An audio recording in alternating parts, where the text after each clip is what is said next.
Boa tarde. Nosso trabalho é sobre análise bioinformática da sequência de DNA 35. É composto por eu, Ana Carolina, Ana Brust, Ana Rigg, Arthur, Isadora, Michele, Monalisa e Nathalie. O objetivo, então, é, através da análise de bioinformática, codificar uma proteína de potencial interesse para a área da saúde.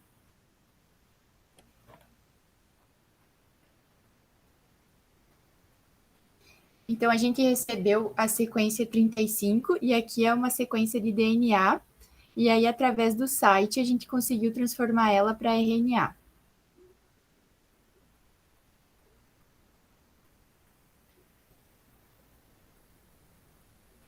Então, aqui é o conversor que converteu DNA em RNA, e o que a gente pode notar é que as bases nitrogenadas adenina, guanina e citosina são encontradas tanto no RNA quanto no DNA, enquanto a timina é só do DNA e a uracila é exclusiva do RNA.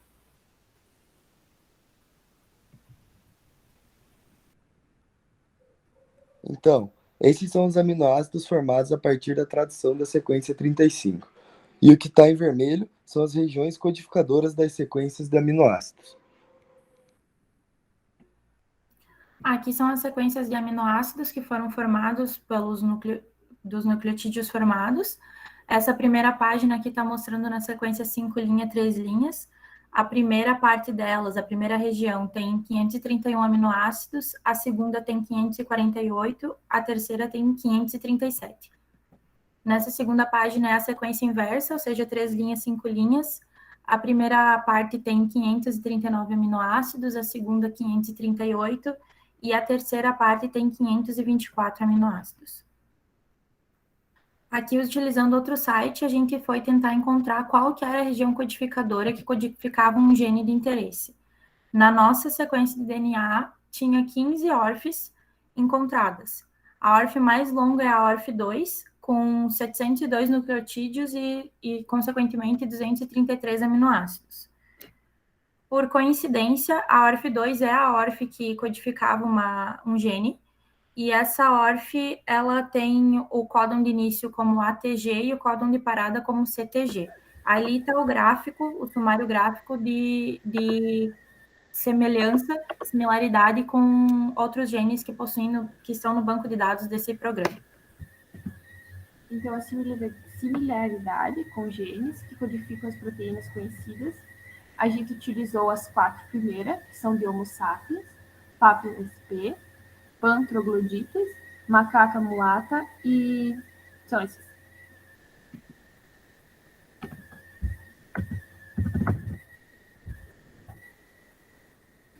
Após, a gente salvou cada um para ver qual seria a similaridade com os genes entre eles.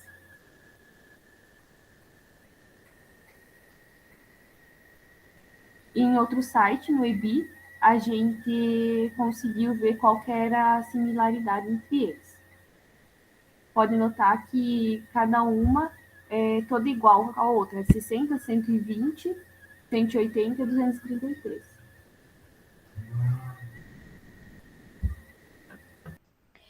Então, essa é a nossa proteína, que é o fator de necrose tumoral alfa.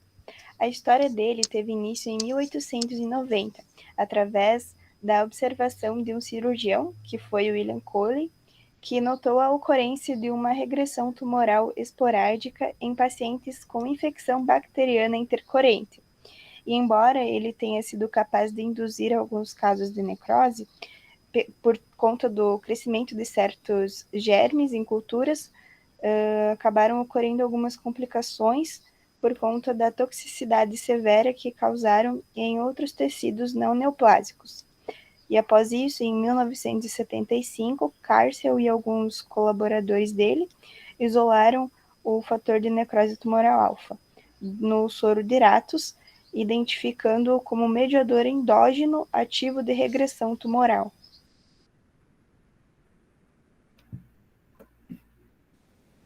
Ele é produzido principalmente pelos macrófagos. Além de inibir e matar células tumorais, pode estimular a resposta inflamatória e outras citocinas que causam febre e combatem infecções.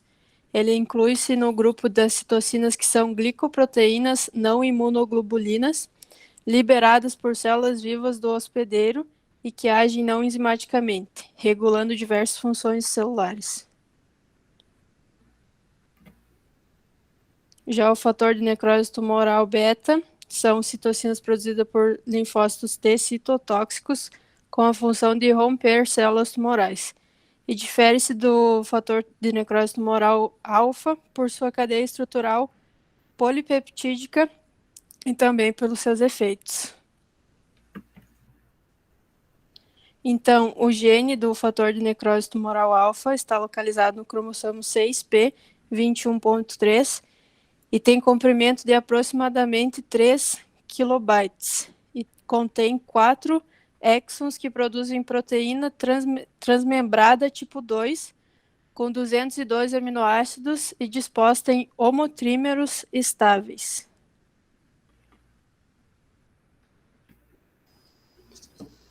Então, o fator de necrose tumoral alfa desempenha um papel importante na função celular fagocitária e também na indução de uma variedade de outras funções inflamatórias e imunológicas, tais como a expressão de moléculas de adesão isoladamente ou por indução da produção de outras citocinas.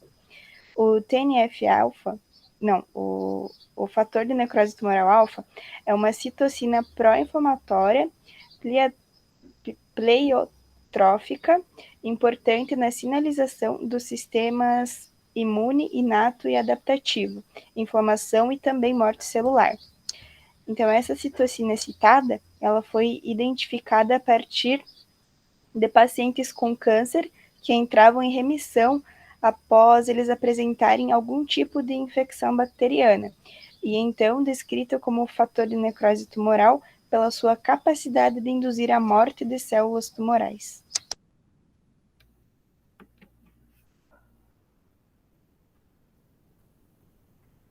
De modo geral, possui papel importante tanto em condições fisiológicas quanto patológicas, regulando assim diversas respostas celulares, como comunicação celular, produção de outras citocinas inflamatórias, além de sobrevivência, proliferação e morte celular. Em decorrência de seu efeito regulatório em processos celulares distintos, alterações na sua via de sinalização estão relacionadas com doenças autoimunes e câncer. Então, sobre os exames laboratoriais. Então, a instrução da coleta. É um tubo seco, no tubo seco, né, realizar a coleta utilizando o tubo seco, após a retração completa do coágulo, centrifugar a amostra, separar o soro e acondicionar corretamente conforme estabelecido para o exame. Tubo com gel separador. Então, homogeneizar imediatamente após a coleta e manter o tubo em repouso verticalmente para a completa retração do coágulo em temperatura ambiente. Então, para evitar a hemólise. Então, após esse período, centrifugar a amostra para obtenção do soro, o sobrenadante, e acondicionar corretamente conforme estabelecido para o exame. E as instruções de distribuição. É um transportador congelado. As instruções de estabilidade. A amostra estável, então, até por 2 dias, refrigerada de 2 a 8 graus, ou por 1 ano congelada. E as instruções de rejeição. As amostras recebidas diferentes das condições solicitadas em guia.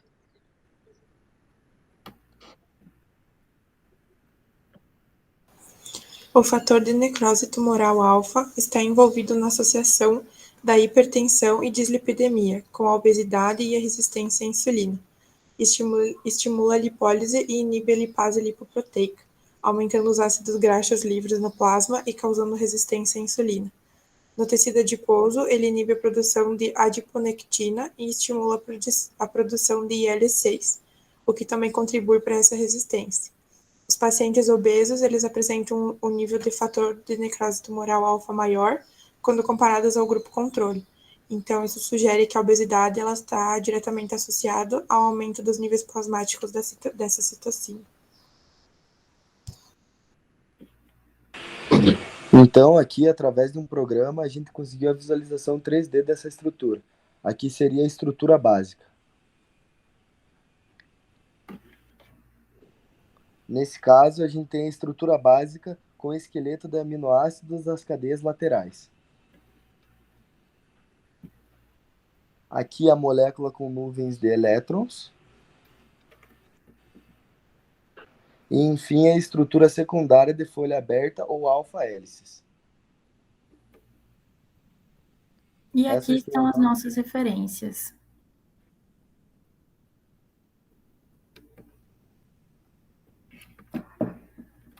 Era isso.